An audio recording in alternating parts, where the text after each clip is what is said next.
రహస్యం తెలిసెని క్షణం ప్రపంచం పరమ వికృతం ముసుగు తీసి చూస్తే అసత్యం సహజ సుందరం అనంతం దాని వైభవం అబద్ధం కరిగిపోయే నా బ్రతుకు సాగరంతే ప్రతిదీ పచ్చి బూటకం నిజం ఒక నిత్య నాటకం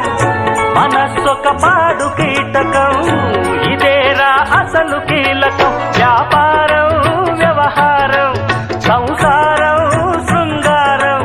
అంగట్లో ముంగిట్లో అన్నిట్లో అసత్యమే ఇనుప కవచం నిజమంటే నిప్పే కాదా ముట్టుకుంటే చుట్టుకోదా మంట